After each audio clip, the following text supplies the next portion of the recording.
So now I will kind of like continue with a little bit more classical lecture style, but as I said, please interrupt me whenever you want and ask questions and let's discuss my hypothesis. Many of these are hypotheses, my hypothesis, the hypothesis of some other German researchers, but we can also, it's not in the presentation very much what the Mittelstand model, what small and medium-sized enterprises could mean for Eastern Partnership countries and Russia, but this is of course also something which we can discuss about, which also like, I hope after this 1 year we have more solutions and you have new ideas how small and medium-sized enterprises, entrepreneurs, etc., can not only contribute to economic growth, but also to a vibrant society, democracy, etc. So we can always like have some link to Ukraine, to Belarus. Now it's correct, Belarus, okay, and to all other countries in focus. Thank you very much. If you may take pictures, please send them to me, yeah? Later. Okay, so the presentation will be mainly about Germany, but please interrupt me and let's discuss if you see something which might be relevant, yeah? Or if we can discuss together where we can go. Yeah? Here's a detailed agenda. Now I will start with the first point of some general facts and figures about the German economy and the German model. So just like a little bit to warm up. Why are we talking about Mittelstand? As I already said, many researchers, and I was one of them until recently, as you know, and I'm still connected and I still see myself as a researcher. I was working in the Institute for Mittelstandsforschung, so Institute Center for SME Research and Entrepreneurship of Mannheim University. So I was part of this research community, but not only researchers, but also politicians and the general public see Germany, the German economy, as a Mittelstand state, yeah, as a Mittelstand country, which is driven by small and medium-sized enterprises and not so much by large corporations. Or let's put it in a different way, those large corporations, they can only succeed because there are so many very strong small and medium-sized enterprises. So that's the first point why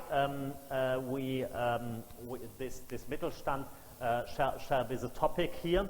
But it's not only, as I said, not only important for economic development, but it will also lead, if you have lots of different kind of companies which articulate their political demands, that can also lead to a pluralistic participation in the political process and to the diverse set of opinions which are brought forward to the policymakers, to the general public, and which will also foster the democratic discussions in a country.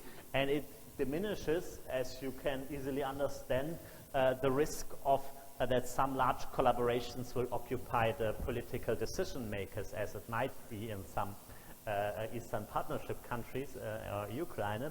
If you have many small companies which have their strong representation as well, yeah, they will demand policies in this way, but it's not so easy as it would be for few large collaborations to grab the government, to grab certain ministries, to make policy for their kind. And then the next thing is, if you have lots of small and medium-sized enterprises, what they want, and this is also what I see in Ukraine, yeah, because I talk to many of them, this is our focus as well.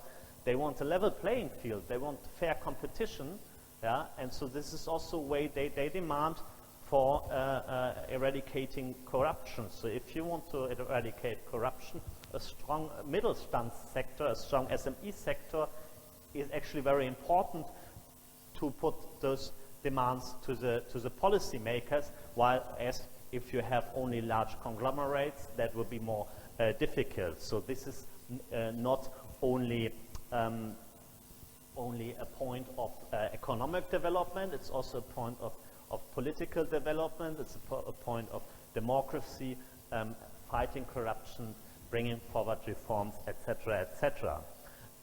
And finally, I think a strong Mittelstand, also through the due to the past dependencies of the past, is maybe lacking in the Eastern Partnerships countries and Russia. And as I said, what I know most is Ukraine and Russia. And for those two states, I think it would be very, very good to have more strong, innovative, small and medium-sized enterprises. That's what we are working on in GRZ, and I will try to make you kind of like understand why I think in this way, and we can of course discuss it.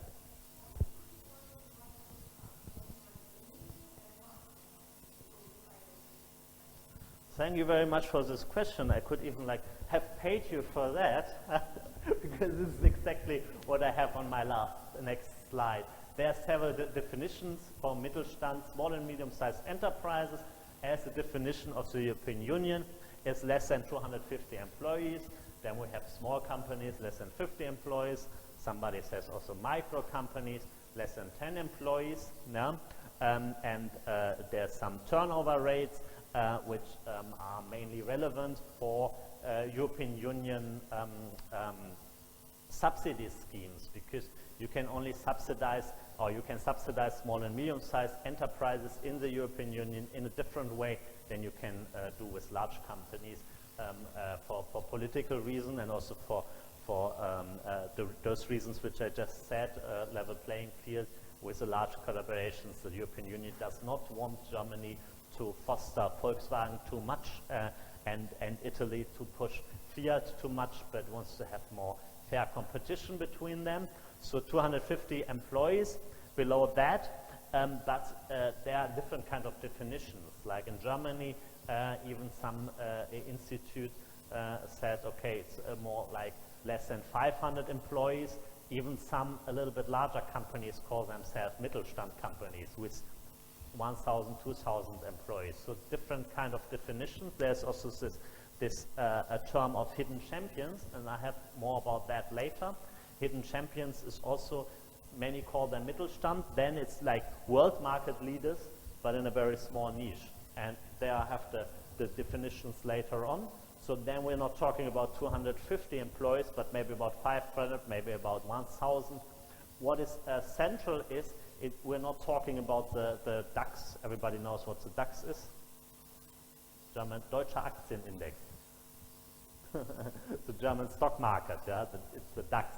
So we're not, so where Volkswagen and BMW and all those 30 biggest companies are organized. So it's not about the large companies, but it's often family firms. Yeah, they have a long history very often. So that is also some part of the Mittelstand. And the third pillar, if you want so, when we talk about Mittelstand, what we also always see is entrepreneurs, which is also a hot topic in all kind of countries now, but especially in Germany, to foster entrepreneurship, where we say startups, less than 3 years, young companies, less than 8 years.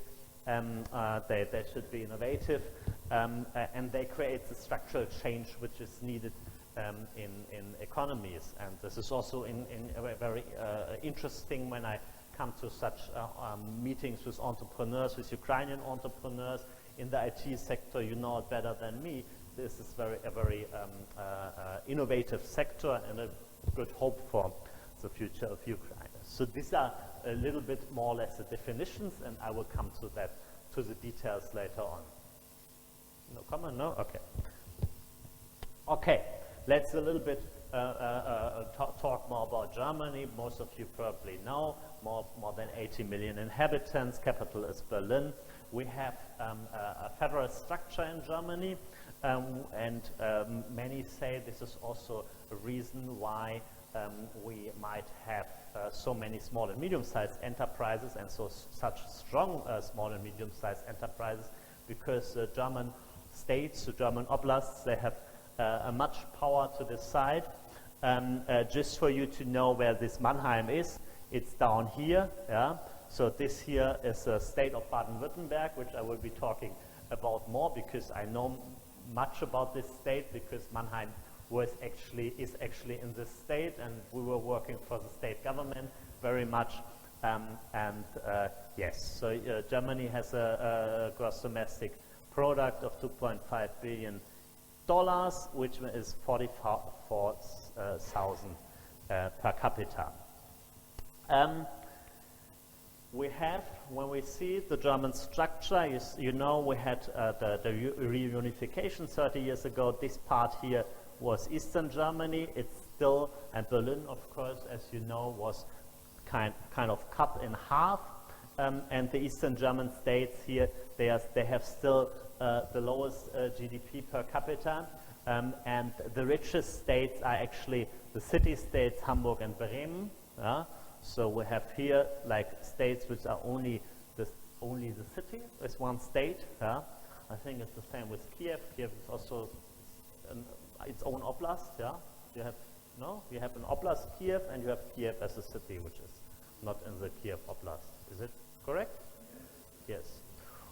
So similar with those states. And what is very interesting, and this is something which you have to explain many foreigners, Berlin here is actually below the average. These are, I don't know, I think 2015 figures. It might be even in the average now, but this is a very special case of probably almost all European states.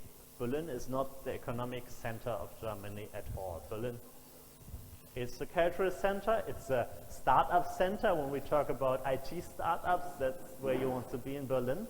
It's a great city, but it's not the economic center. So this is also something very particular. You go to very small cities or towns in somewhere around Baden-Württemberg, so the state in southwestern Germany, and you find companies which are active worldwide. So this is something which you always need to keep in mind, thinking about the structure of Germany. It's not like you have the few hubs, like in Ukraine, you have Kiev, then for a long time comes nothing, then probably at some point Kharkiv, Dnipro, what else?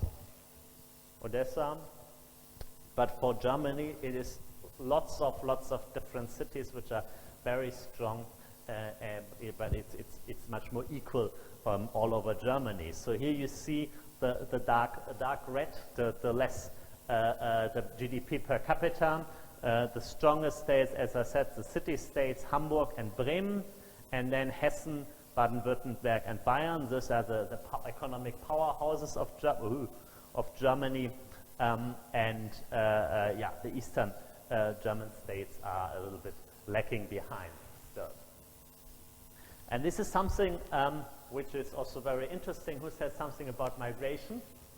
I didn't want to offend you when I said, well, let's talk about if it's a crisis or if it's not rather a real chance for Europe, especially for Germany. Because what I see, and we did lots of research on migration in our center as well, and I was involved into some projects, is that we have lots of migrants, and I intentionally chose 2014 here. Where is it? It's somewhere it's mentioned that it's over there. It's 2014. I'm sorry that this whole thing is in German, but I think it's easily understandable. We have among a little bit more than 80 million persons in Germany. We have 20% or 16 million with a migration background. Yeah? And this is not the recent migration, not the refugees. This is a long history of migration to Germany. We have almost 3 million people from Turkish origin, 1.5 from Polish origin, 1.1 from Russia, and 900,000 from Kazakhstan, and Italy, Romania, Greece, of course, and here we see Ukraine with 250,000 persons from Ukraine. And what is interesting when you see the map, the heat map of migrants, where are they? you actually see they are in the strong regions economically. Of course, there is a story of the strong regions attracting migrants to work there, but in my view, it's also the other way around, because the diverse regions are also able to have more ideas, to be more innovative, and to export more. Yeah? So as you know, and we will have a couple of figures on that, Germany is very strong in exporting, and I think much from this story is because of the diversity of the population. Yeah? You see that the strongest region, Baden-Württemberg, Bayern, Hessen, Mannheim has more than 50% migrants. It's very nice when you have the World Championship in soccer. You see all the different kind of flags from all different kind of nations. And yes, we have some stupid right-wing people with 10% of the parliament, but 90% of the German population is different, and we see that as a chance as well. And we did some migrant entrepreneurship study, which I will probably present you in 4 weeks' time, where we actually saw that those migrants are more innovative, or if you have diverse teams of migrants, they are more innovative than single nation teams, which is like intuitive, but it can be also very nicely shown on a quantitative base. So yes, so this is also when we talk about the refugees. Of course, in the short term, that might cost some money to integrate them, but in the medium and long term, this is a huge potential which we can also use for cultural development and for economic development even. So it always has some two sides. The coin has two sides. Yeah. Okay. Another important thing is innovation. This is a little bit my topic. I did my PhD on how to foster innovation in small and medium-sized enterprises in collaboration with research institutions. Again, you see, which is probably expectable, that as you have the strong areas in Germany in the south and the southwest, then those are, of course, also the most innovative areas measured by the number of patents in 10,000 people. This is data from 2005. I'm very sorry, but basically not much changes here. You see the Munich area very strong.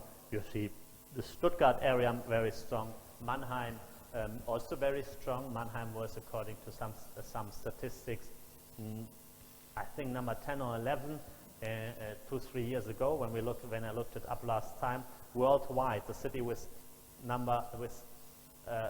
most patents per caput, number 11. So Stuttgart was number 5. So this is another nice measurement, and there you can also see why I will, in many things which I will tell, focus a little bit on Baden-Württemberg, so on the state in the southwest here, not only because I know most about it, but also because this is a very strong state. It is a Mittelstand state. It's a state which is carried by small and medium-sized enterprises. Of course, there is Porsche. Of course, there's Mercedes in Baden-Württemberg. But there are so many small and medium-sized enterprises with 15, 20 employees, and you walk into these companies and you ask them, who are your customers? And they tell you stories like, well, we have produced 80% for export. I say, what? With 20 persons? Yes, where are your customers? Just over the border to France? No, Korea and South Africa, of course, Japan, the States, and China. So you hear this story again and again, and this is very fascinating for those small companies. Yeah? Both, but also goods like measurement technology, machinery, something like that, but services also, but mostly machines. But I have a slide about the exports, German exports, very soon. So then we see what are the streams in this, what are the fields. And there we are, exports. Of course, this is 2005 to 2014 data. So now probably China is even a little bit far more ahead. but you see Germany is very strong in exporting, and if you put this on a per capita base, then Germany is among the biggest nations, the strongest nation in exports. So Germany produces lots of goods and services for international markets. And this is not only the large companies, but as we see in a minute, I don't know, not yet, but very much also the small companies.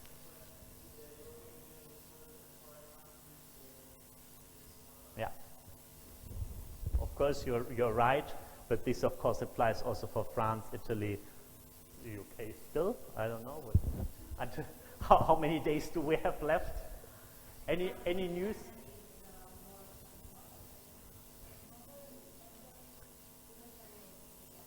Yes, but China in total is in the top. But China has 1.4 billion people, so that is like, I don't know, 3 times Europe. Yeah, so it's per capita. The first one is, this is in total amount, and this is in per capita export. There was somewhere another comment, no? Okay. And these are the goods and services. No, these are first the targets. Yes, the European Union is very important for Germany. The open borders are very important. We have France, we have the UK, we have the Netherlands, very top, very high, but we also have, of course, the United States. Mr. Trump is very unhappy about the difference between this here, that we export to them, and where's the United States here, yeah. So basically, we export double to them than they send to us. But this is much more complicated discussions, of course, as you know, than it is painted by Mr. Trump. And our main import partners, China, then again, European Union countries, Netherlands, France, but also the United States. Yes, so, and this is also this thing which I just said about Mr. Trump.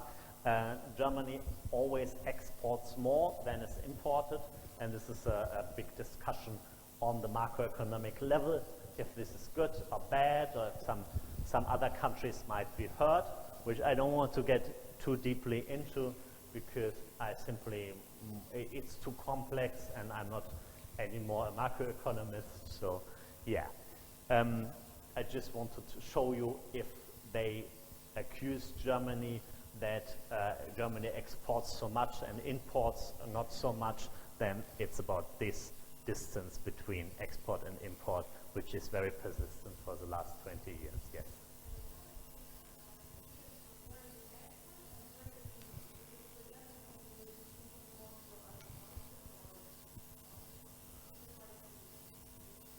I can tell you what we export.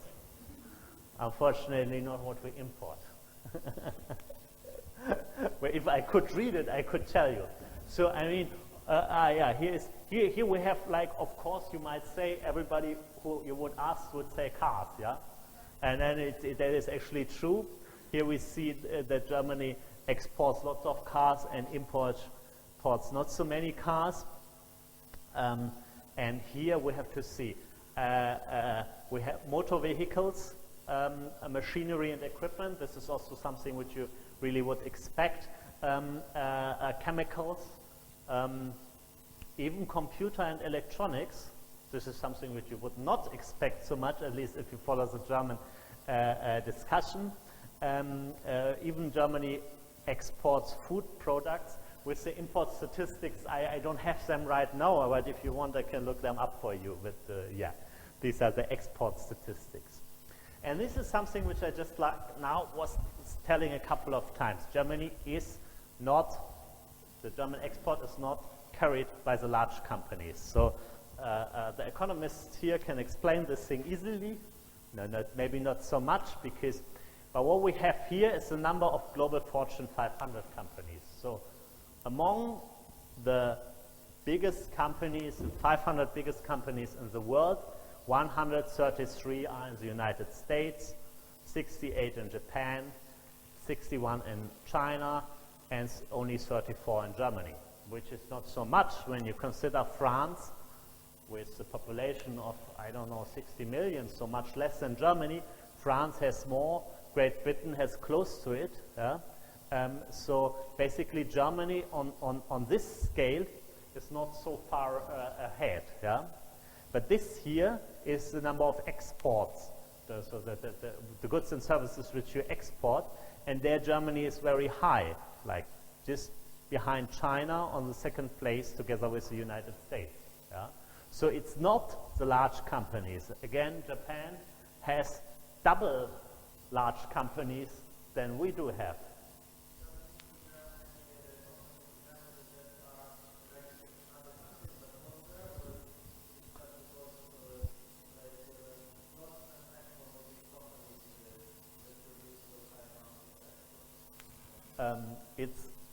No, it's not this registered thing. So it's export from Germany, no matter where you are registered, is the goods which you bring from Germany to other countries. So if, I don't know who, Toyota produces in Germany and brings the car to, I don't know, I don't think they do, but let's say Toyota would produce a car in Germany and brings it to Ukraine, it's a German export to Ukraine. It doesn't matter whether the company is registered. It's about the small and medium-sized enterprises. They do export much more, and again, global Fortune 500 is very huge companies. Yeah? So we're talking here about the 34 biggest German companies, like Volkswagen, like BMW, like BASF, those which you might know. Yeah? There are not so many like in Japan, which is a very comparable economy. But the small and medium-sized enterprise, the story which I was just telling you, you walk into a small workshop somewhere around Karlsruhe or Stuttgart with 20 employees, and they send their goods and services all over the world. So it's not Volkswagen which makes Germany so strong, but it's this small company and thousands of them who bring German exports so far. Some else? No, okay. And this is what you see here. So most German companies, small and medium-sized enterprises, you don't need to take pictures. I can send you the slides if you want. I cannot send you all the slides because some of them, but I can those I can send you if you want. Is there some shared platform, Irina? Yeah. So I will send some PDF to Irina, and you can distribute them. Okay. So for just not, if you want, you can take pictures, but you don't need to. So here you see that more than 50% of the companies with 50 and more employees export, and even in the smallest groups, like here you see less than 5 employees. This is the lowest line, of course, but with 18%.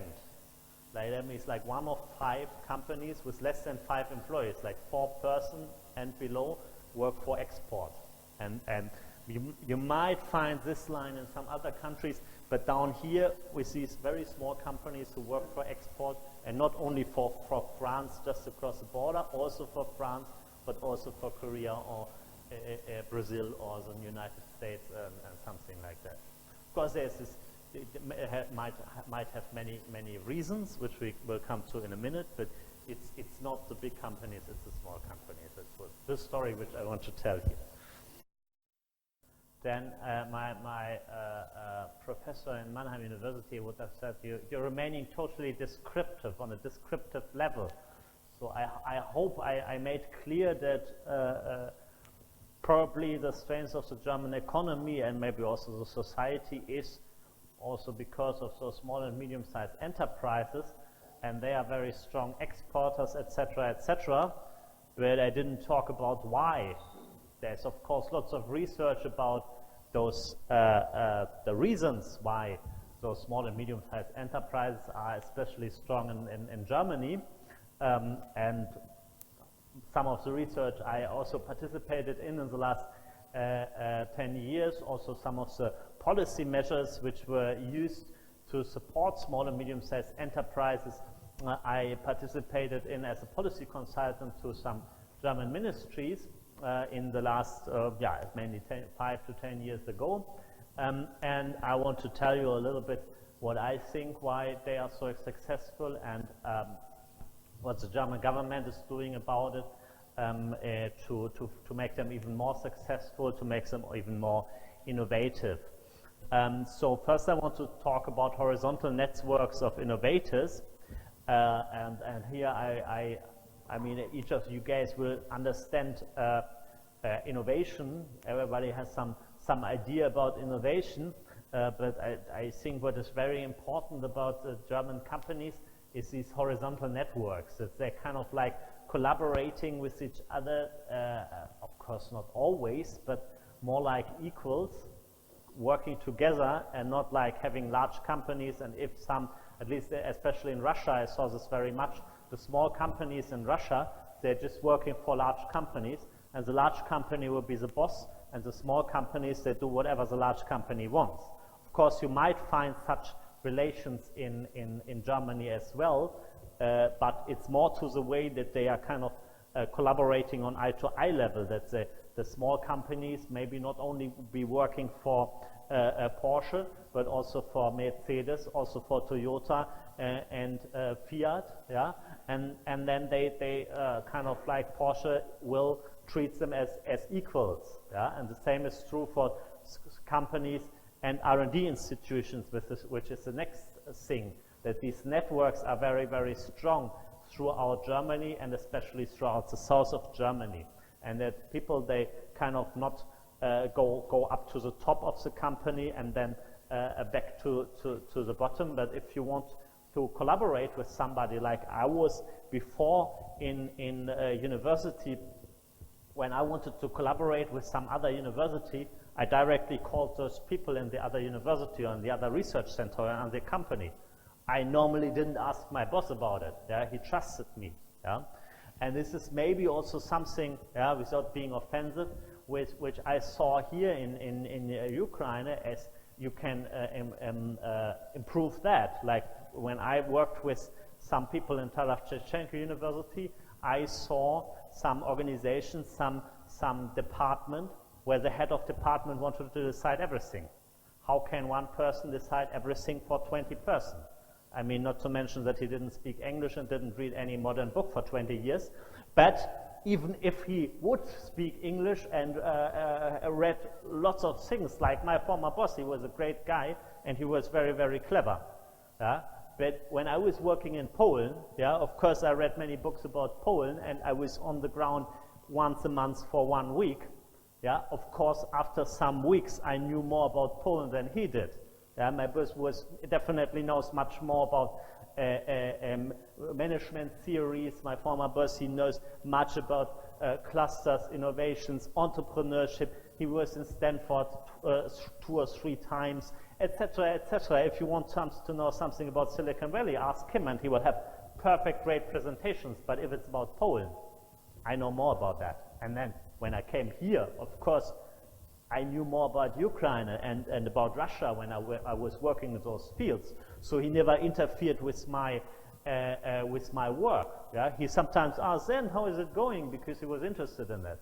But he never told me what to do. So, and if I wanted to collaborate with somebody on a horizontal base, to work with somebody else, I just call them. I never asked my boss, may I call the colleagues from the Center for European Research in Mannheim. And this is something which there might be other organizations, but for example here in the university, I saw was not so much the case. And I think this is something like this horizontal networks, without asking the boss, and the boss asks the boss, and then it's already lost. Yeah, when the boss, the boss of your boss talks to the boss of the guy you want to get to in another company, yeah, if you have to go this way, then the information is totally lost. So what you see in these small companies, they kind of work on a horizontal base, and also the people within the company, they will be working on a horizontal base with other people, and they share knowledge. They will tell you, yeah? Of course not everything, there might be secrets in every company, but they will openly tell you. They trust each other, and that's also a very high and important issue for those small and medium-sized enterprises. So that's why I wanted to talk about horizontal networks and innovation, and I think there are many reasons for the German success in export, etc., but one specific reason is that all those, also the small companies, like I told you, those companies with 5, 10, 15 employees, which are working worldwide, they are constantly thinking about how to be more innovative, how to improve their products. Yeah? They're not like working on the same, manufacturing the same product for a decade. They will every year bring this product, make it 20% more efficient and maybe 5% cheaper. And then they sell on to international markets. I went to so many small German companies and I asked them, what about China? Like since 10 years, everybody tells you like China will take over the world in economic terms. And I say, what about China? Are they, will they manufacture your machines and produce them somewhere in Chaozhou or Nanning? Yeah? And they say, well, they can do that, but until they understood this machine and are able to manufacture it, we have built the next machine which is 50% more efficient. Yeah? And then there's no way around for them to cope with us. The international markets want the most modern machine. And so also those small and medium-sized companies, they will try to innovate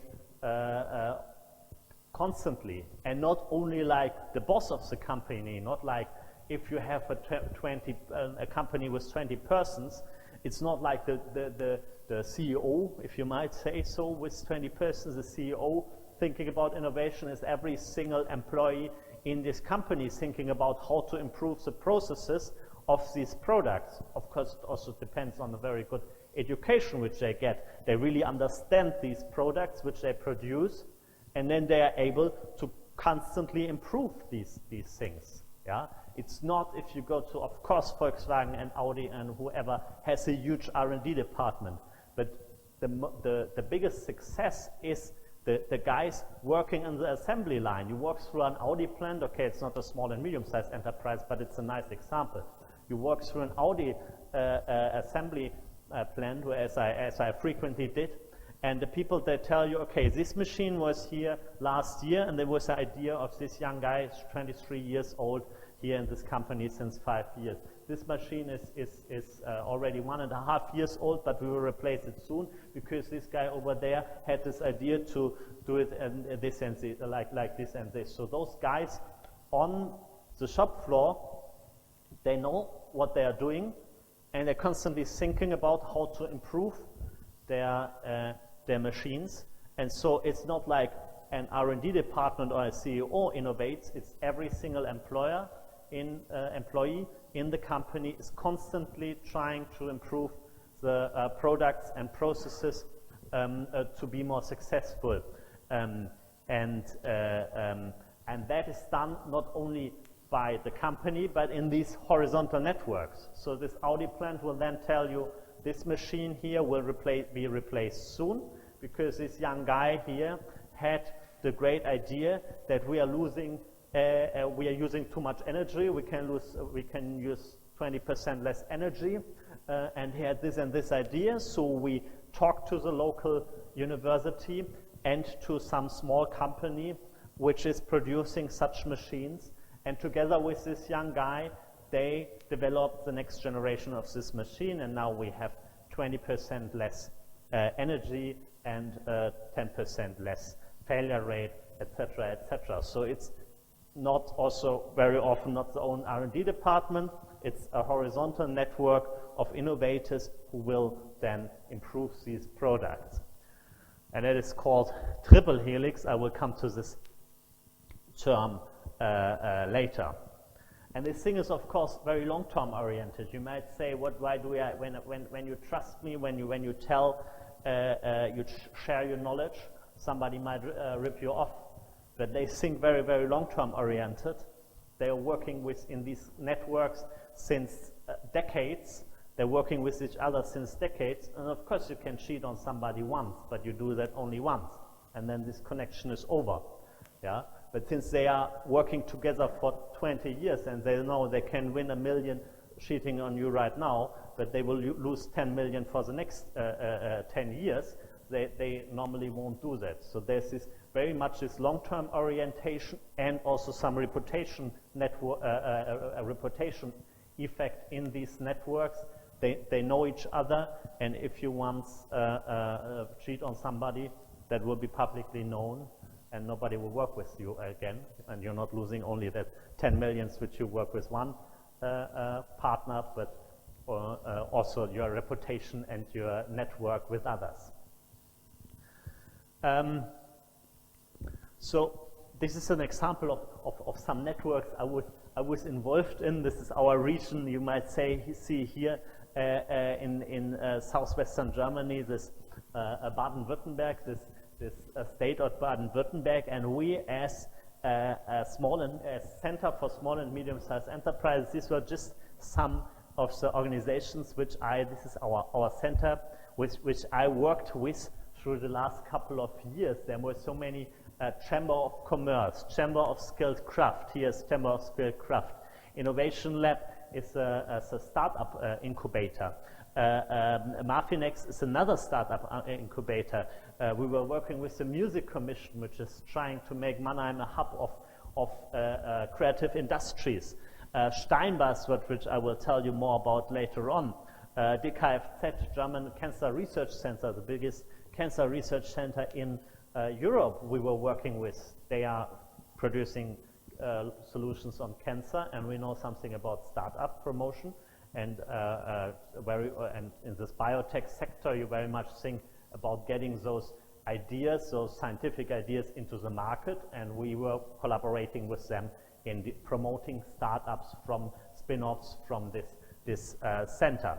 IHK is a Chamber of Commerce. I will tell you more about the role of the Chamber of Commerce and the Chamber of Skilled Craft in a minute. A metropolitan region, Mannheim, that's a huge also horizontal network with the local municipality governments, with the large companies like BASF. Anybody knows BASF? It's Irina knows, some other people know as well. BASF is the biggest chemical company in the world, which is located in Ludwigshafen, very close to Mannheim. Many large companies, but also small companies, worked together with the federal states, because as you see in this region here, there are two borders. This is Hessen, Rheinland-Pfalz, and Baden-Württemberg. So those federal states, the municipalities, anyway, they work together. You know what I mean. They work together on this network, and we were a part of that as well.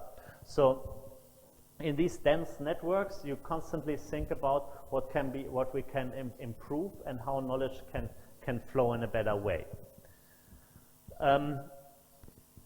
The Chamber of Craft and the Chamber of Commerce, which will be on the next slide, are two organizations which are very central for the German Mittelstand.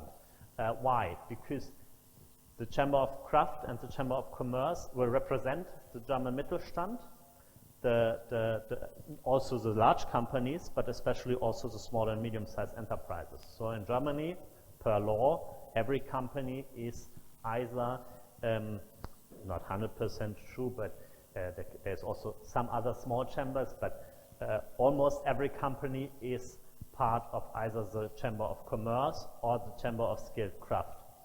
And they will represent the small companies and the mid-sized companies, and with the government, they will tell them, they will collect the ideas which those companies have.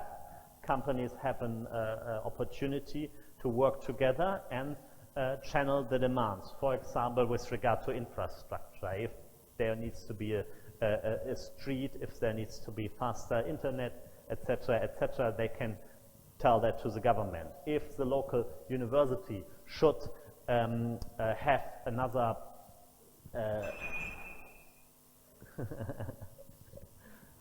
if the local university should have another education in some certain field, the chamber can tell the local university that. If you are a small company with 20 employees and you have like you hire one new girl every year, the university will not really much listen to you. But of course, if you have a representation and if you have 100 small companies and they will hire 100 new persons, then the local university will listen to the Chamber of Commerce, who tells there is this demand in this region, and the local universities will tell. So this representation thing is very important. But they're not only representing the companies and bringing them together, they're also offering lots of services for them, like some free of charge initial consultancy. Yeah? You want to export your goods from Mannheim to Kiev. How do I do that? Yeah? So I have a local partner in Kiev. I want to work with them, but how do I bring something to Kiev? As a small company, you don't know that. Yeah? Unless you have some employee from Ukraine maybe. But then the chamber also provides the service of consultancy. They provide lots of lifelong learning programs for the employees of the companies. They provide a knowledge about some subsidies for innovative products, etc., etc. There are many kind of different programs to boost innovativeness of small companies, but the small company, they cannot know how to write this application to the European Union. That's very difficult. Yeah? I know it because I wrote lots of applications. So the Chamber of Commerce, the Chamber of Skilled Craft, they will have these consultancy mechanisms for those small companies. So the small company and the mid-sized company, they can find all the things which they need for their business, all the consultancy, retraining, etc., including representation in the Chamber of Skilled Craft and the Chamber of Commerce. And this is, I think, also very important factor for the companies in Germany, especially for the small companies, because again, as you can imagine, the large companies, BASF, doesn't need the Chamber of Commerce. They have, I don't know, 30,000 employees in Ludwigshafen, which is just across the Rhine River from Mannheim. So of course the regional government will listen to them. But if you have 30 employees, they won't. And all these companies and all these organizations, they're also working together, and I brought this up now already, with science. Yeah? So research is not done like separately from the economy. Of course, there's some basic research, but we're very much going into the direction to bring this basic research into marketable research, yeah? And to close this gap between basic research and applied research, and then products which can be in the market. This is maybe I have to tell a little bit more about the German university system, other than in former Soviet countries, where you have the universities which did or still mostly do teaching, yeah, and then you have the Academy of Science which does research, if I'm correct, yes. In Germany we have also something similar to, we have a couple of organizations similar to Academy of Science, but also the universities, they do very much research. They were very engaged in that. So bringing the research, the knowledge from the basic research into applied research, into marketable products, you need to have this bridge function, yeah, between the universities and the businesses. And this is called like to bring all stakeholders in a region together. This is called the triple helix. Since, I don't know, 20 years, they are talking about bringing this local triple helix in line, not to have universities teaching something totally different from what the companies need, yeah? Not the universities doing some research totally different from what the companies need, but these things all work together. You bring the research into the economy, and for that thing, lots of different organizations have been created over the last decades or even centuries. In Germany, in Baden-Württemberg, here you see the map of Baden-Württemberg, and there are many of such technology transfer organizations. Technology transfer or knowledge transfer is there to is directly building this bridge between universities and those companies. And all over Baden-Württemberg, you see many of them. And I think, I want to go into more detail with two of those organizations. One is the Steinbeis Society and one is the Fraunhofer Society, to a little bit more make clear what it is about with these organizations. How do they do this? Yeah. So just imagine this thing. You have some companies who do research. Again, back to your assembly line. This guy has an idea. He says we can save 20% of the energy in this machine, but I need to do a little bit material research and I need to test this thing in a lab. And you have some expertise from the science part there, but you have no connections here. I think in many cases, this might be the case in Ukraine, at least as we found out with our research project. This was also the case what the people found in Poland, and it was one of the reasons why I was sent there in 2014. The companies and the research, they didn't have any connections. You talk to the people in university and say that, like, when did you visit the company? They told me, we are researchers, we don't want to know anything about companies. I said, yes, sure, you're researchers, and I'm too. Yeah, but you should do something relevant as well. Yeah, basic research is great, and I love writing papers, but I also want to bring this knowledge to some practical use. No, but we are researchers, we are not consultants.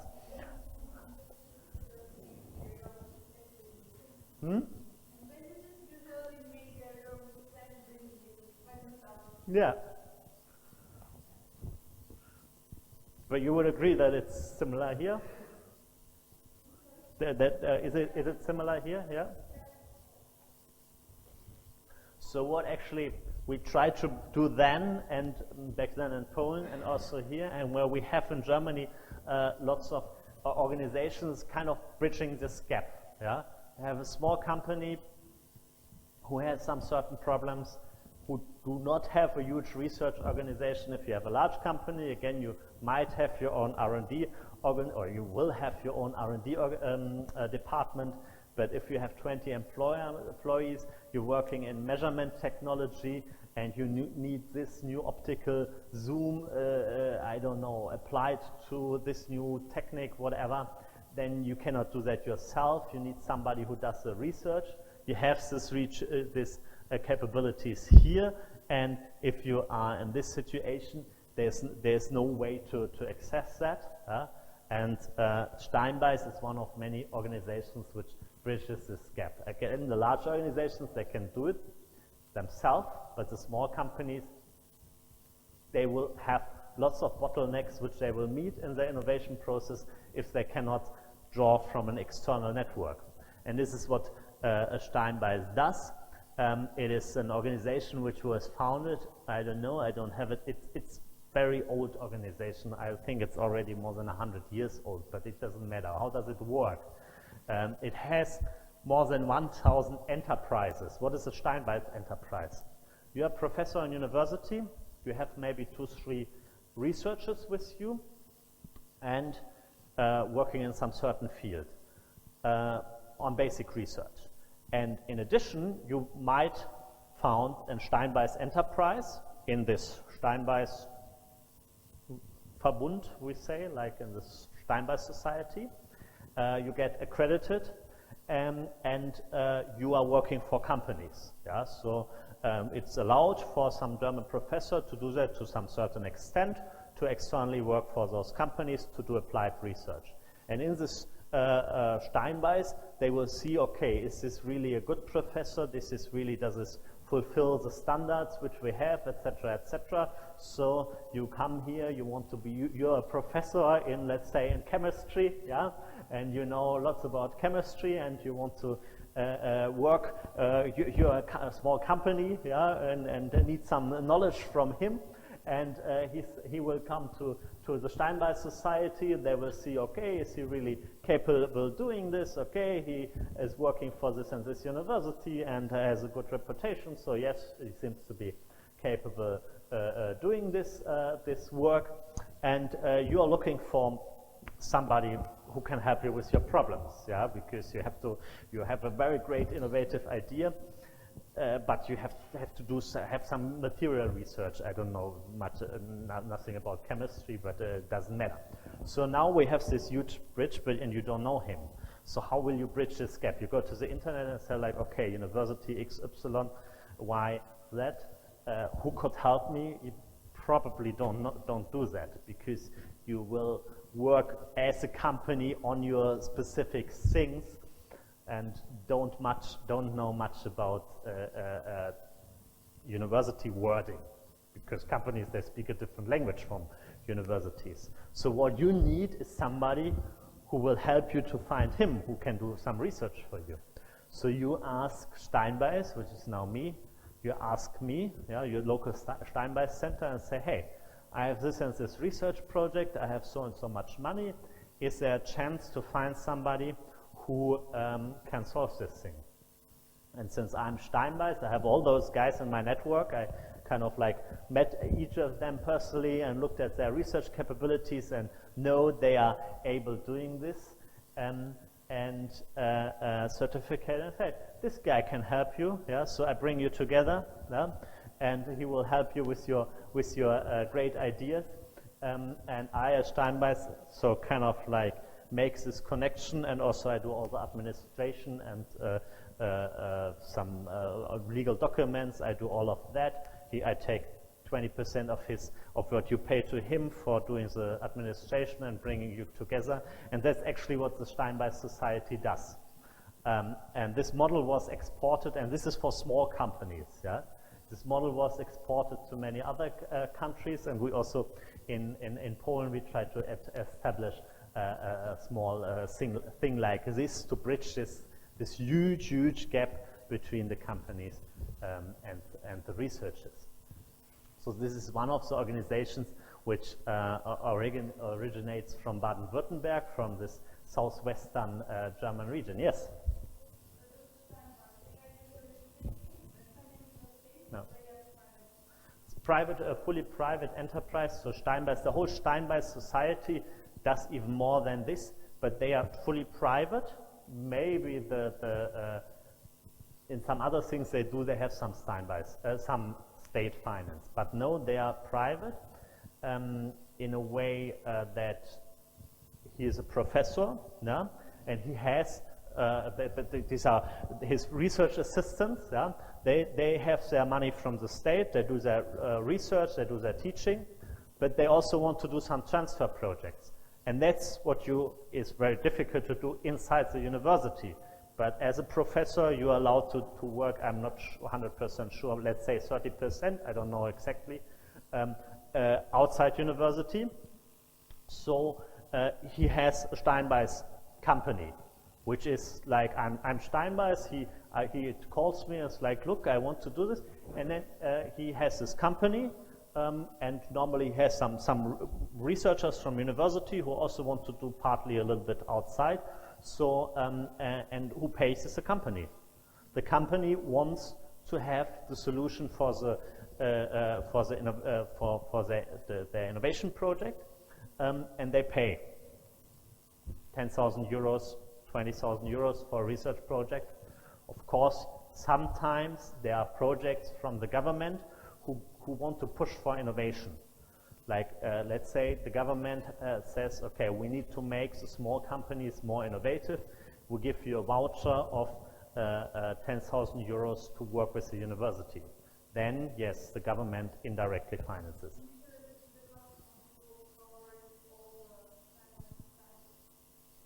I'm not 100% sure about the...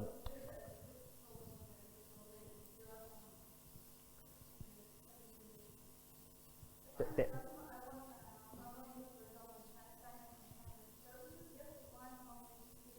yeah, yeah, yeah, yeah.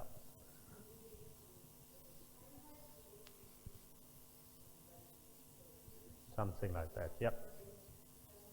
Yeah. I'm not sure. 30% remains with the headquarter. Something like that. Yeah. As I understand, it's fixed, but I'm not 100% sure about the details. I would. The contracts are certainly changing a little bit, but the headquarter does, and they also do not only connecting them, they do also do the administration, and they all this legal stuff. Yeah, because if you are a brilliant professor in chemistry, what you don't want to do is to fill in legal documents. Yeah. What you want to do is work on these things. So they know how to fill the legal documents, they know how to do the administration, accounting, whatever, that's all done by them. So you can work, and the center helps you, supports you in these services.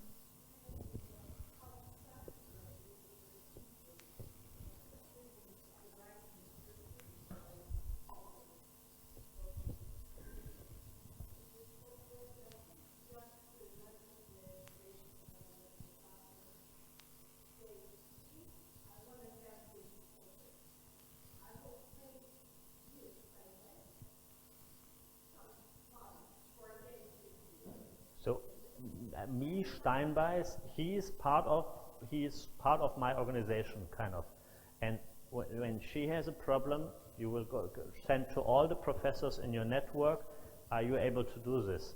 And he has to pay the fees for administration and everything. Yeah? So, but it's not that Steinbeis will earn anything extra when he gets a job, and another brilliant professor in chemistry, she doesn't get the job. This is not.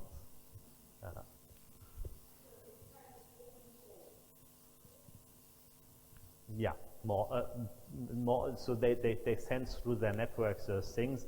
Very often, it's of course also you come to your local Steinbeis center, and if they have somebody who does the work for you, you are based in Stuttgart, somebody does the work for you in Stuttgart, and they have somebody else in, I don't know, Berlin, they want to have somebody local, of course yeah. So this is like one of those organizations. Chamber of Commerce does similar things, not so intensively, bridging these gaps between in the network, like bringing the research and researchers with the solutions for the problems and the companies more close together. The Fraunhofer Gesellschaft, Fraunhofer Society is doing similar things, but they're on the industrial level. So Steinbeis is doing the things for small and medium-sized enterprises, projects for 10, 20, 30,000 euros. They are doing, if some industrial companies, and they do that as well, yeah, want to work with the university, they have these Fraunhofer societies. They start projects from 100,000 euros and above, so that's like really intensive projects up to millions of euros. But again, the principle is similar. They bridge this gap between research, basic research, and marketable research in companies. Okay, now next thing is cluster initiatives. And this is another thing, like, who knows about cluster? I don't know where I should start with. Should I start with zero, or anybody has heard about Silicon Valley, of course, which is the prototype of the cluster. Who knows about cluster initiatives? Do you know anything about clusters? No?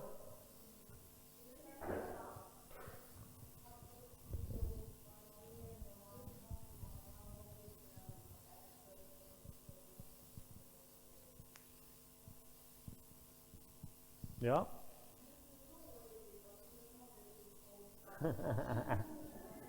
So for the economists, they probably heard the name Michael Porter, and he was the guy who wrote in the 90s already, in the late 90s, he figured out that still, even with kind of the world is flat, we have communication, easy communication, fast and easy transport, that still the hubs in technology, in the industrial powerhouses is still in hubs somewhere. Yeah, it's like as in Ukraine, you could basically work everywhere, somewhere in a village, as long as you have internet connection, you could do that.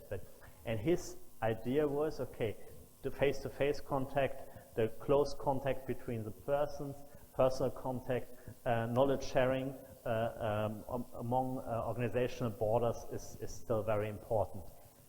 So there, many researchers were doing research on these things.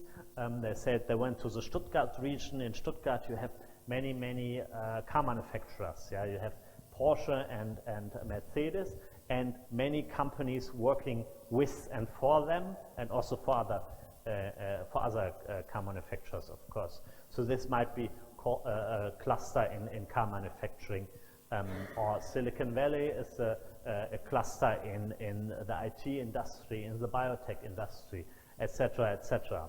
So they saw why is this, and what they found out is that in these areas, the research which is done by universities, research centers, and the companies are, and the local government, they are very closely connected. People, they meet over lunch, like also when you are in different kind of organizations. One is in the research organization, the other one is in the university, and they have this community of practitioners who exchange knowledge across organizational boundaries, and some certain industries flourish in some regions very much. So this is like the observation, which is valid for centuries by now. And then some policymakers said, okay, we want to create new clusters in a way, like, okay, when clusters grew in the past, we want to also have foster new clusters in order to have such hubs in the future. This is used all over the world now, from the States to everywhere in Europe.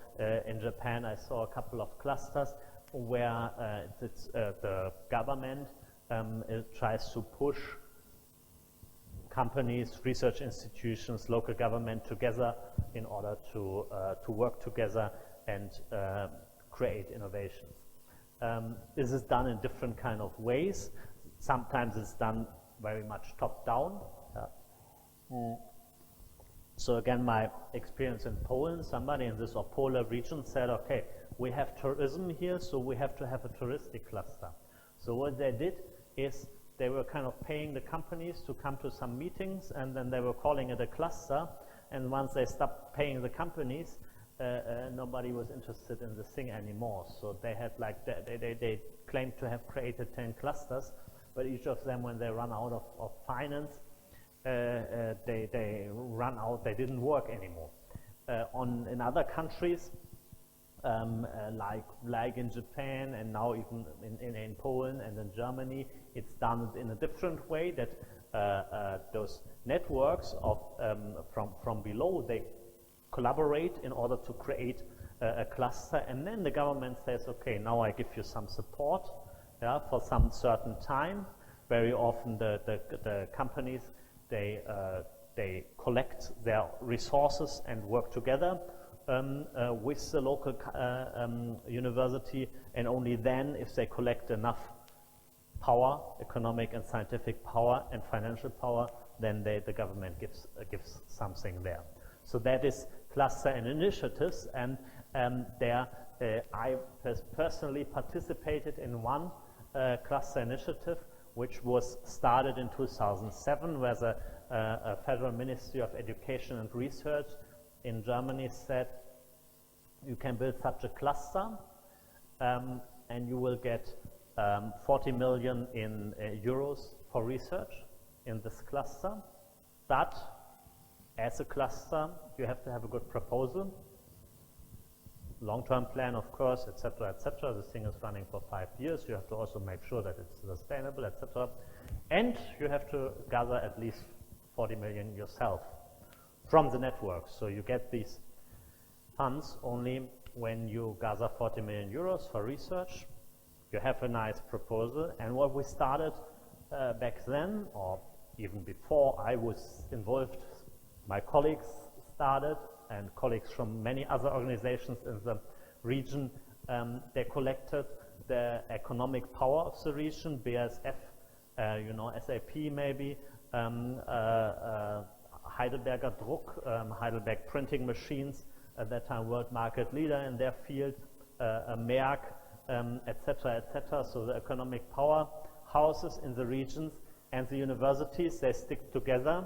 They were collecting money. They were creating a plan, or at that time I was involved into writing these proposals to create this plan to make this thing sustainable, to create a new hub in a new technological field, and that was organic electronics.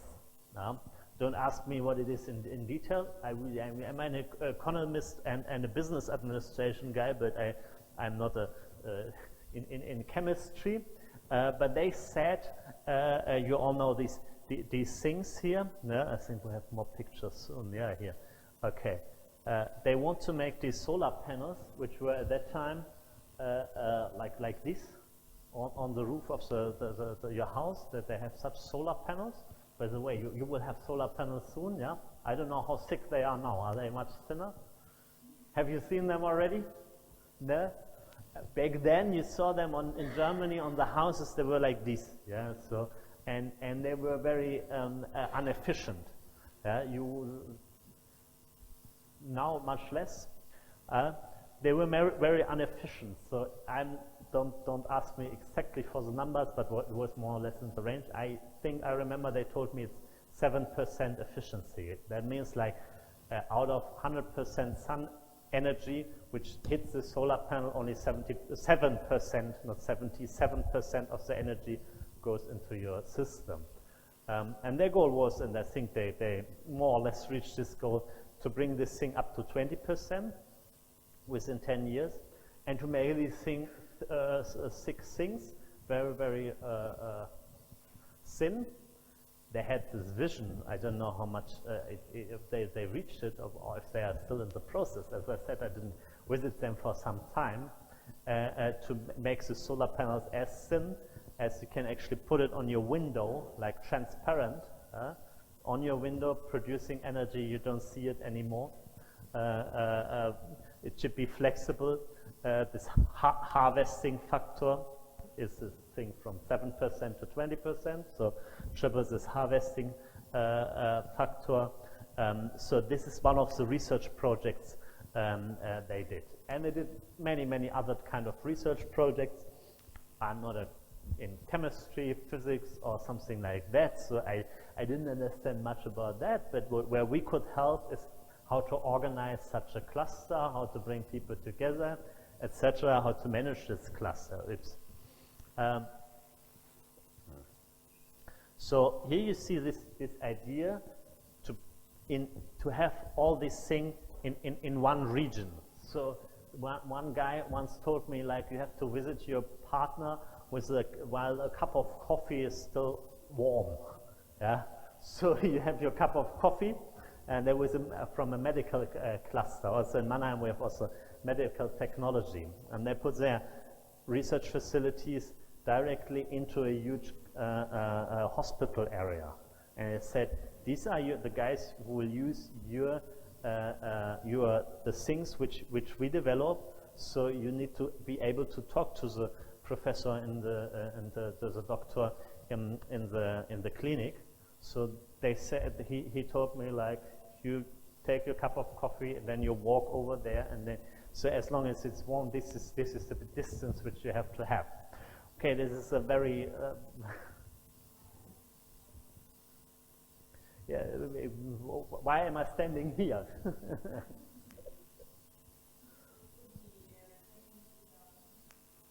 Would it be the same?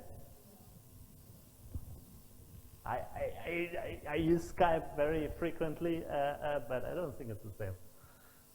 But yes, of course, you can use Skype and all these things. But again, this observation of Michael Porter and many others was you have such technologies.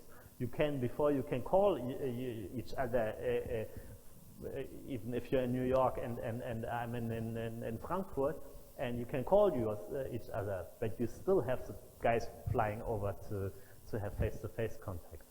It's still, you know, you have some more, you trust each other, you have more interaction, you feel the atmosphere, etc., etc.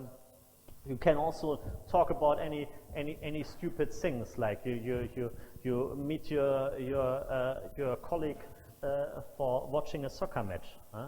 How is it related to knowledge transfer? Probably not so much, but then you start trusting each other. Yeah? And that's what you cannot do over Skype. You're not meeting your colleague from another organization for a beer, for a glass of wine over Skype. So you meet them for coffee in some bar. And then you talk about the latest soccer results. And then at some point you talk a little bit about your work, and that's where you get the most important information. And that's behind this theory. You have to bring them together in one area. Of course, this cup of coffee thing, which is nice, but this is in 30 kilometers.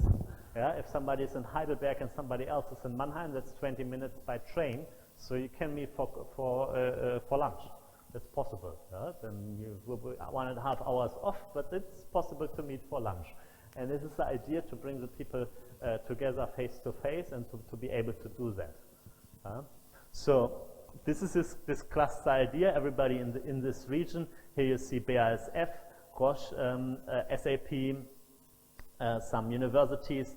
Karlsruhe Institute for Technology is also a very strong German research organization. You might know Bosch as well, or Merck, some strong German companies which were working together, but not only them. Now I have to this. Sorry, it wasn't me. Somebody else programmed this thing. Do I have it? Do I have it? No. Where? Huh? Where's my value chain? Sorry, somewhere my value chain. They were. We will come to that in a minute. They were trying to build the whole value chain from the basic research through the applied research until the market, from the side of the companies, and on the other side from the side of the researchers. Sorry about that. And we were bringing together researchers, and by researchers I mean not only university researchers, but also researchers from the companies, from very different fields. Yeah? So for building something in organic electronics, you need, of course, chemistry, but you also need physics, you need industrial design, electrical engineering, material science, and engineering, and even a little bit an economist who organizes this thing. So it's to have this disruptive ideas, you have to cross the borders between the disciplines, and that's where organic electronics is. Yeah, this is again a little bit another picture. You see some universities, University of Stuttgart, Darmstadt. Stuttgart is half an hour from Mannheim by train, so it's also very close by. The economic power, BASF, and Heidelberger printing machines, SAP, etc., etc. Here's us, University of Mannheim. We were part of this thing, and you bring them all together. Scientific excellence, economic power, and also even local government. They also contributed something in creating the infrastructure to work together. Now here's my value chain. So for the economists, you will know this thing from research and development, over conception devices, production system, and finally sales. We found companies over here and research centers who could support in this whole process. And then we put them all together in a nice structure, like having a board and scientific advisory council, etc., but this is not so interesting. But we put them also, they were doing remote, their research projects, so somebody was sitting in BASF and somebody else was sitting in Heidelberg University, and they were working together, but they were also working together in this kind of like center, in this house. It was a nice tower with 7 floors with for us, and we had some material center, and there you can really go through the corridor and you see one laboratory BASF, the next laboratory SAP, and the next laboratory was University of Heidelberg, and then Karlsruhe University of Technical Science. So bring those people also very closely together, and over lunch, over dinner, over beer, they will meet each other, trust each other, and then you have this collaboration effect where you bring together those people. And this is basically still in most of these cluster initiatives, the idea to bring these people together, to make them trust each other and then make them collaborate. Of course, you have some nice research projects and nice plans, but this is all what it's all about, trust and horizontal collaboration. Yeah, this is a little bit our, this research area.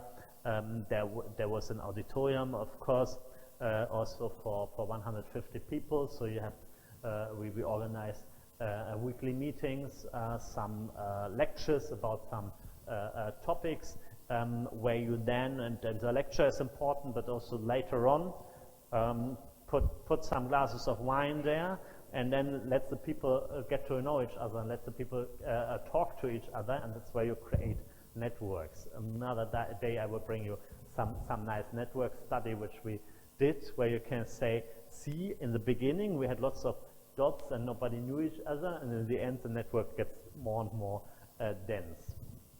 And we also had some startup, some ideas to foster startups. So you might say this guy is talking about Mittelstand and small and medium-sized enterprises, but now he's talking about BASF and SAP.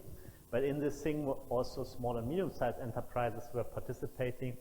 And furthermore, the universities, they had master programs and PhD programs in this area, so they have them, and those people, they are also being taught entrepreneurship and help to start new companies and to create new Mittelstand companies.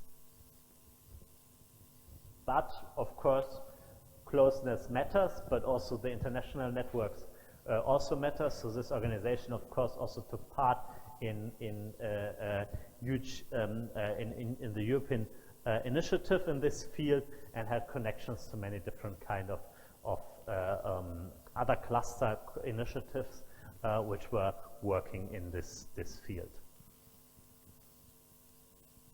These are some of the outputs. It's not the latest outputs, but as you see, they have 125 students, and 41 PhD students have graduated, many conferences, etc., 12 consolidated projects, which means 12 products which they have in the market. By that time, that was 2013, so after 5 years only, that's when I kind of left this thing and was not involved anymore.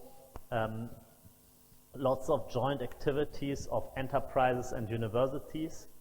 So in this cluster, you met people met each other from, as I said, BASF, Heidelberg University, and they did not only this research project which they were paid for, but later on they might have had other research projects. They were exchanging knowledge about teaching requirements, like BASF guys were telling the guys in Karlsruhe Institute for Technology, it's very nice what you teach there, but it's really not anymore applicable. So this is also some knowledge which has to flow between companies and research universities. Yeah, so many more benefits there. Let me run a little bit through some small things which I just wanted to to share with you about the German economy and the small and medium-sized enterprises, and then we can have a final discussion what we can do in the next weeks, and also in the format which we can maybe have a little bit, because now I like this discussion here which we can have, and maybe we can go a little bit more into that direction, and not only having me talking here, but also like having you talking a little bit next time, or in 2 months, yeah. So maybe we can go in that direction. So let me just run quickly through my last couple of slides. I mean, I wanted to mention, because this is really very important for me, and we have touched upon this, that the employees are the most important capital of every firm in Germany. And this is, I think, in Germany, or especially those small and medium-sized enterprises, they really understand that, and they have this very flat hierarchies. This is something Germany is famous for, that the employees on the ground, they actually bring in their ideas. And it's also, there's a very close collaboration with, on the one side, with the local providers of education. So as I said before, through the chambers, small and medium-sized enterprises, or maybe medium-sized enterprises even direct, they talk to their local universities and talk about some new education programs, and they provide exactly what you need for the companies. So this is also another bridge to gap, yeah, which some companies here told me they feel the universities don't care at all what they want to have. You have a comment?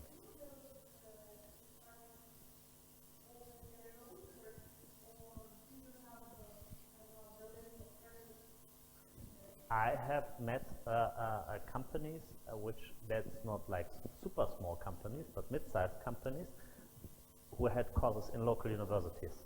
So you can have a Bachelor of Applied Science, and this is a specific version in Germany where you work in the company and do your bachelor.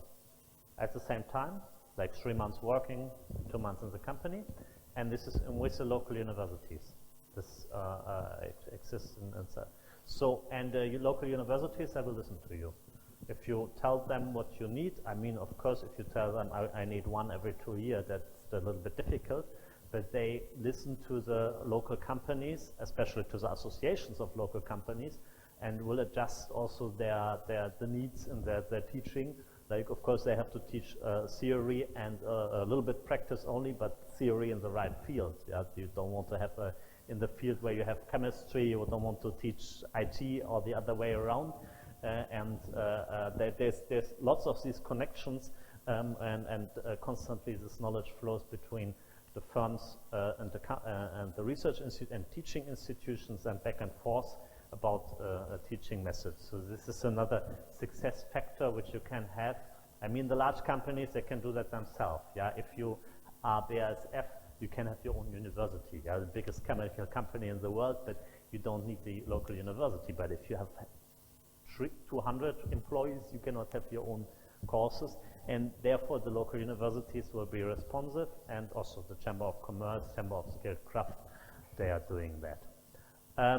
A thing which Germany is famous for, our universities are good, but especially our vocational education system is worldwide famous. In Ukraine, I know, because we are working on the reform of vocational education, or we are trying to support the Ministry of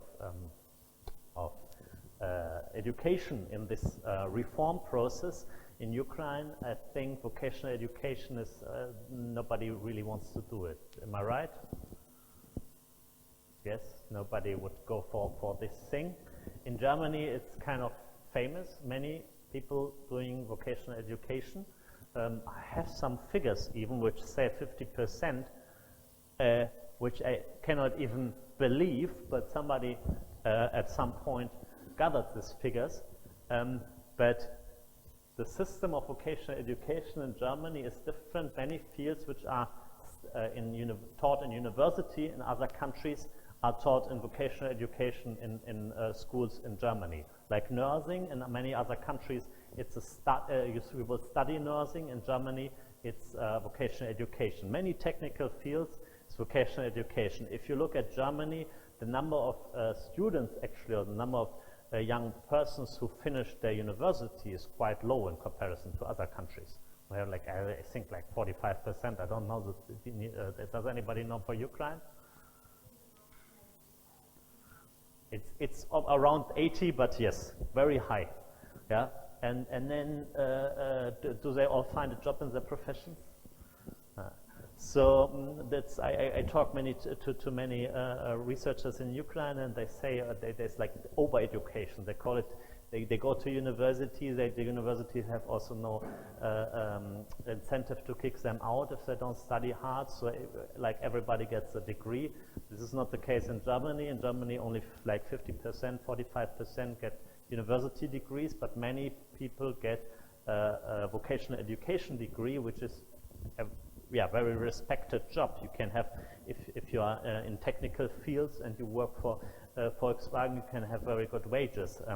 Also like it's up to 13 years of school, and then you go into the dual vocational education system, which is actually you go to the school, like let's say 2 weeks you go to school and 1 week you work in the company, or you have trainings in the company. The students are very well prepared for the company. They earn money. I mean, of course, it's a low amount of money, because they are there only once every 3 weeks, and they are still learning. But they earn money during this period. They go to school and have trainings in the companies as well. And this is a thing which is Germany is famous for, that the vocational education is quite good, and many people also having 13 years of school. Ukraine is now at 11 years school, yeah? 12? Now 12. Okay, but until recently 11, yeah, right? In Germany it's 13 years, then 3 years vocational education. For example, if you want to work in a bank, that's what many people do, this vocational education thing.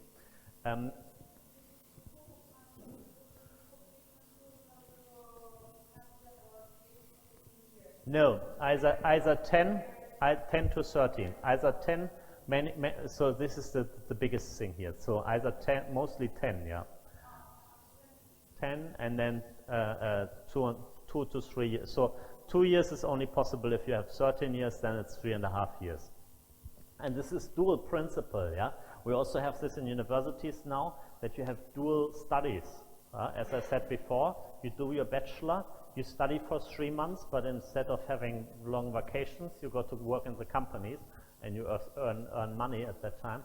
And the companies collaborate then with the local universities. As I said before, you get some very specific training, which is very much, So as you see here, 70% in the companies. I don't know if I said it the other way around, but it doesn't matter. So the students get their training in the companies and in the schools, and I don't know. Okay. 55% enter the dual. When I saw this slide, I had it before, but I saw it again, 55%. But 44% of the population finishes this dual vocational education, and it's also many who go studying before they had some vocational education in a bank or something like that. And the government provides for those schools. And it's organized by those chambers. Again, remember the Chamber of Commerce, the Chamber of Skilled Craft. They are the representatives of the companies. The companies, they pay their small fee. They work for the companies, and they organize this vocational education and training for the companies. So it's not organized by the government, because the government doesn't know what the companies need. It's organized by the representatives of the companies and sponsored by the government. Yeah? No. Too late for such a table. Huh? And one last thing which I really wanted to tell you is also that we have a co-determination where Germany is famous for. So we have work councils on the field of a company. They must be tolerated in businesses with no less than 5 employees. with some exceptions. But that means a company with 6 employees can have a work council. That is like one guy or girl who's chosen by the workers, who will represent the workers with legal obligation for the CEO to listen to them. So for example, if I want to fire somebody as a CEO, I cannot do that like that. I have to talk to this Betriebsrat, yeah? So this work council. So some girl is representing the employees in a company and protecting those employees. Yeah? So in the end, the CEO of the company cannot do what she wants, but she always has to talk to her Betriebsrat, yeah? Which is elected by the employees. So in the end, you have to bring the interests of the CEO and the employees together somehow. Yeah? They have to negotiate with each other, and because they are bound to each other. You cannot do what you want, cannot fire like you want, but you always have to talk to each other. So you have kind of a common interest that the company will run smoothly and nicely, because then everybody can be happy. Yeah? In larger companies, even on the board of large German companies, 50% is employee representatives. 50% of the board is employee representatives. So if you are Volkswagen, you cannot just fire 5,000 people. It's impossible, because on your board you have to talk about it, and you have to have, as a CEO, very good reasons to fire somebody. Yeah? So that's why, on the other side, the CEO always has to take into account the wishes of the employees, and they are very much like close together, and that's why the employees, they know they cannot be fired just like that. So they will invest into the company as well, because if the company is running well, also my personal income is good, and the whole situation is good. So it's kind of like, and I think very much that this is very good also for the German companies. They have very long-term perspective, because it's very difficult to fire people. So those people in the companies, they're investing in company-specific skills. The company will be innovative. They will bring up ideas. So let me just come back to my example from before. In this assembly line in Audi, you are working on a machine, and you have an idea how you can make on this machine, you're working in 3, and you have an idea how to make one of you unnecessary. Will you tell your boss if the boss will fire you? Of course not. Yeah? So let's say you have the idea this machine can be also operated by 2 persons, not by 3 anymore. Will you tell your CEO, we have a good new idea, when they said thank you, so you're fired, I only need your 2 colleagues? In Germany, the CEO cannot fire her. Then, of course, you're free to make this proposal. Yeah? When you cannot be fired, but the CEO will say, great, you are very intelligent, you can go now to another position, to the next position. I cannot fire you, but you're intelligent, so I keep you. And so on the other, incentive is there also to make such proposals and not to be fired. Okay. So we have lots of key success factors that we talked about today. Strong orientation towards R&D and innovation in those small and medium-sized enterprises, very dense networks of collaboration between small companies, large companies, research institutes, local politics, national politics, long-term orientation. When you cannot fire your employees, you have to create win-win situations. Yeah? When you work in networks which are standing for decades, you have to create win-win situation in order to make everybody happy.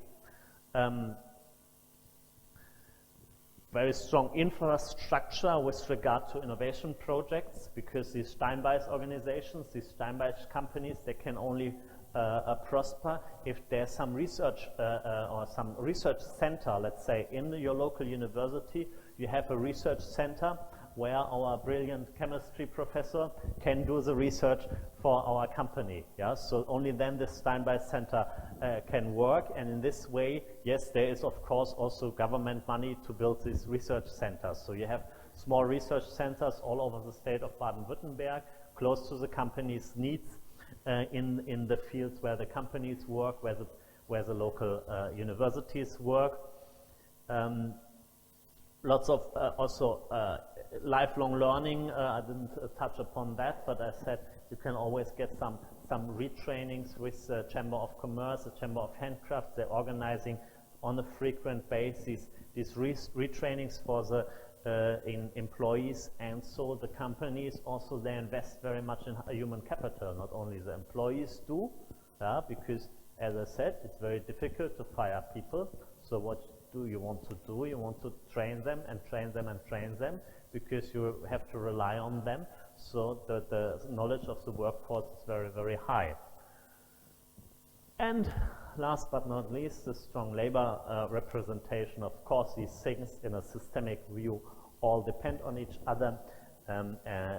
Yeah, so those are the kind of like the key success factors, or some of the key success factors which have been identified in the literature and in the public discussion over the last decades.